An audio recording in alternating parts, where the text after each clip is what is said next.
Hello everyone, and welcome back to the lowland greenhouse here at Carnivores. Got a special plant to share with you guys, both in that it is kind of famous historically, as well as the fact that it is an extremely wide-ranging plant. It's not a lowlander despite where I am sitting right now, so it actually grows on the bottom shelves of the greenhouse here. It is a temperate sundew species, and perhaps the most widespread temperate sundew in the world. And that is Drosera rotundifolia, the roundleaf sundew.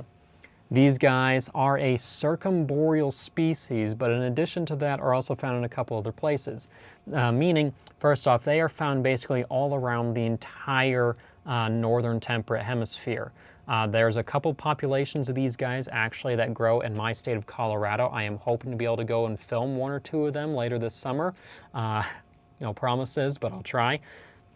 But they are found up through much of the boreal bogs and fens of North America, so US, Canada, and such, throughout much of Europe, from Great Britain throughout most of the northern European countries, down into some of the higher mountains in the southern European countries as well, across northern Asia, Russia, China, Korea, and such. And there are tropical populations also that are found on high mountains in the Philippines and somehow as far south as Papua New Guinea. How they got there is a little mystery, and how they're able to adapt to constant tropical, if cool, conditions. Not entirely sure, but there's a little bit of a parallel in that in the Drosera anglica, the English sundew, in that they are found in populations in Hawaii as well, whereas they're otherwise a completely temperate plant. So it's likely that they were picked up like on the feet of migrating birds and such, and ended up on some of those high mountains, and those cool conditions allowed those temperate plants to persist long enough to lose their temperate hibernaculum forming habits and become year-round growing tropicals. Now, those tropical plants tend to have slightly shorter lifespans than your temperate plants because they are growing year-round, but they are found there. Now, these guys, again, they grow in temperate bogs and fens primarily. So in fens, which are alkaline, they'll be found kind of up on the organic humus hummocks where sphagnum moss and such grow. So they are always in an acid environment. These guys really like growing sometimes in pure sphagnum. So very, very acidic, wet environments. And they tend to grow in places that are extremely open. So a lot of the grasses that you might find in some bogs and fens, these guys will grow in spaces where those are a little bit shorter. They like a lot of sunshine. But again, because they grow at those high latitudes and down in lower latitudes, they will grow at higher elevations. They like it cool. Like here in Colorado, a lot of the populations, these guys, are found at 8,000 to 10,000 feet in elevation or higher, where temperatures, even during summer, often don't get much more than 80 degrees at a maximum, rarely hotter than that. So they like it relatively cool, if very bright and sunny. Hence, my growing them on the bottom shelf of the greenhouse here. Now, your average roundleaf sundew is not a huge plant. They will grow roughly on average around maybe 2 inches across. Certain forms, including these guys actually, this typical form that I have, during spring they will make, for some reason, these semi-upright leaves that are much larger. Those rosettes can be up to 4 inches across, but then they shrink down during summer again before going dormant. They have these long, narrow petioles that often have little hairs on them. That varies between populations. Some of them are almost completely glabrous. Others are really hairy.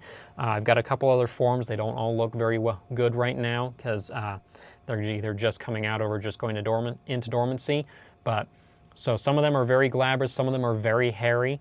And then that comes out to, hence the name, this very broad, round lamina.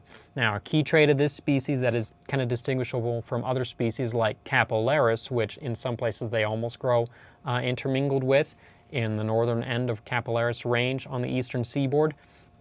But they have leaf lamina that tend to be wider than they are long. So they're actually kind of ovular, oblong, but they're wider than they are long. So the distance between the two sides of the lamina is longer than the distance between the petiole attachment and the end of the leaf.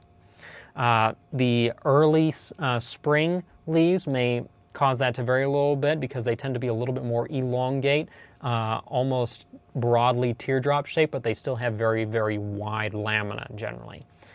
They tend to be very bright green. Some forms in full sun may actually blush very richly red, red tentacles on them. And again, during spring they are the largest. When they flower, they kind of halt growth of the leaves for a little bit, and then the summer leaves that come in afterward tend to be smaller and hugged flat to the ground. Most of the varieties, again, are temperate plants, so in winter, all those leaves die back, and instead they form this little tight rosette of leaf buds that are kind of curled up in the middle of the plant. Unlike some species, they don't have hairs protecting them, so it's literally just a little clump of all those little leaf buds sticking up but very tightly pressed to each other. That's the hibernaculum. That is usually buried underneath snow and such, so they can withstand the harsh freezes of those winter conditions. And then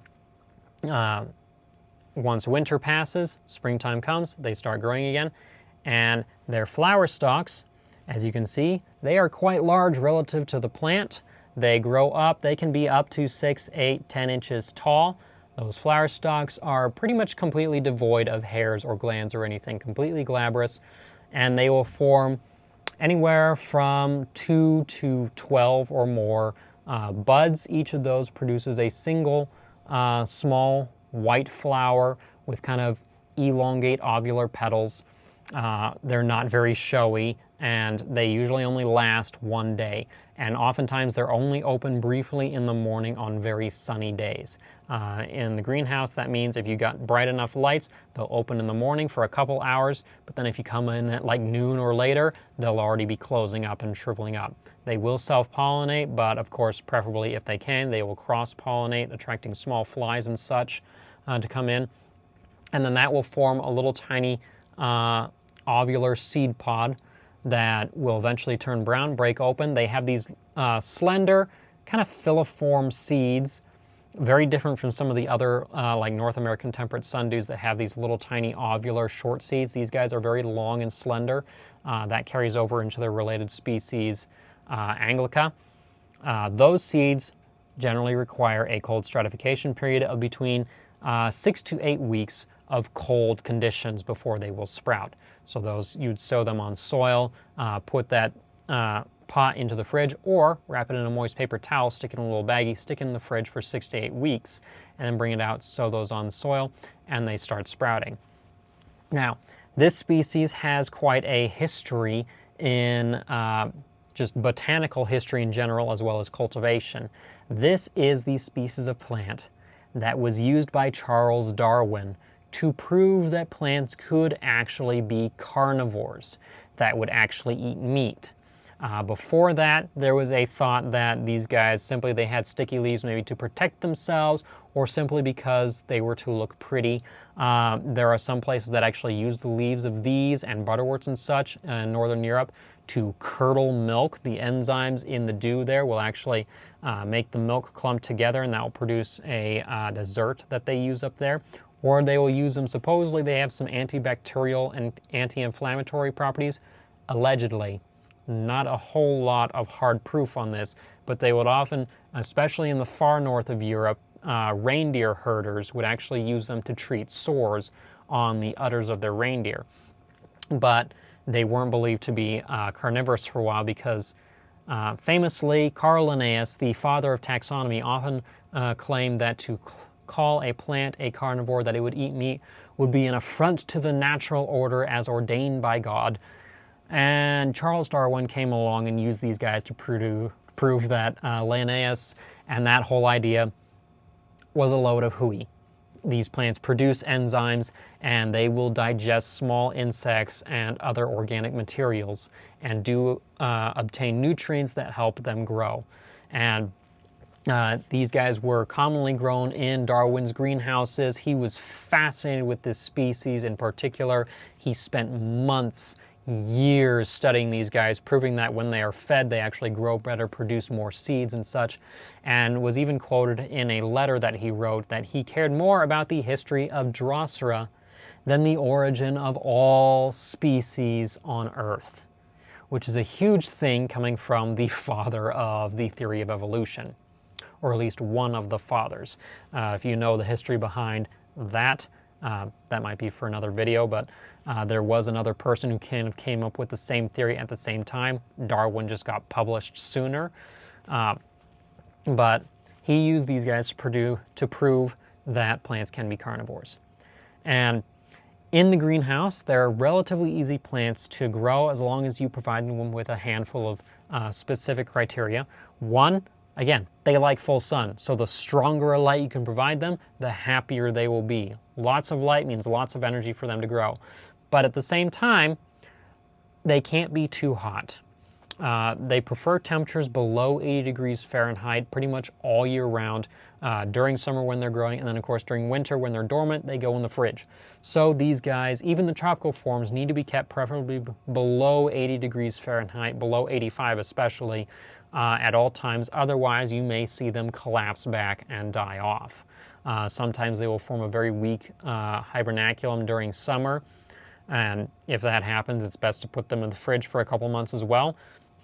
But you need to keep them cool but bright, and of course in a low nutrient acidic soil mix. You can grow these guys in your standard 1-to-1 peat perlite carnivore soil that most people use. You can grow them in pure peat moss as long as it's well washed and there's no added nutrients in there, or pure long fiber sphagnum moss. These guys will do quite well in that as well.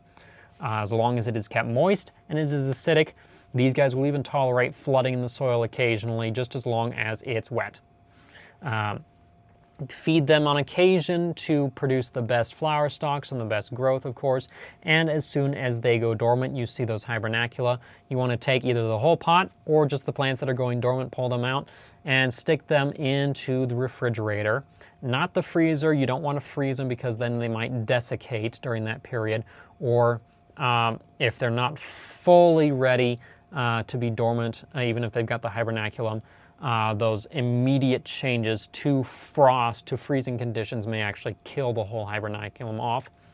So just the fridge for a minimum of 3 months in winter or whenever they go dormant. That 3 months fills their obligate dormancy requirements, and then you can bring them back out and grow them again.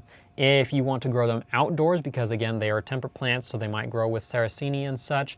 If you are in a hot environment, so the southern half of the US or so, you want to grow them kind of in the shade, in part shade. So under grasses or lilies or under the pitcher plants themselves, so that they're in a cooler environment, not a lot of direct sun. They will grow a lot greener, but they'll be able to grow happier. If you're in northern climate where summer conditions are a lot more mild, simply grow them in an outdoor bog in full sun. They'll be happy. Winter comes, they'll get covered in snow, they'll form their hibernacula, and you can leave them simply as is until springtime, when that all melts away and they wake up again. The warm temperatures will bring them back, and they're pretty straightforward there. If you are lucky enough to get one of the tropical forms, either the true Philippines or New Guinea forms, which are very rare in cultivation. I don't have them yet. I only know 1 or 2 people who might be growing them right now. Or the semi-subtropical form cultivar called Charles Darwin, also known as Evergrow, I believe. They will grow. They still need those cool conditions all year round. Bright light, temperatures below 80 degrees preferably, and simply feed them to keep them growing happy. Now, that is about all that I have for this species right now. If there's anything that I've missed, questions that you might have, make sure to leave them below in the comments. Make sure to subscribe to this channel if you'd like to learn more about the plants and animals that I'm working with. I am always posting videos. I try to do at least once a week with the plant spotlights, as well as the wildlife adventures that I go on, teaching about wildlife and places that they live. If you would like to learn more, there's the website, carltoncarnivores.com, where the database and blog are at with information on these things. I'm also always posting photos and video tidbits on social media. Everywhere that I am, it's at Carlton Carnivores. If you'd like to help support in a more financial manner, there are the plants and merchandise and such that are available at my website shop. You can also become a Patreon member where you get early access to these videos, access to the monthly seed contests that I do there, offering seeds that you may not see in the shop at all. Or you can donate at Ko-fi. Links for these things will be in the video description below. If you'd like another method, simply contact me for details. But until next time, I'm Hawken Carlton, and this is Carlton Carnivores.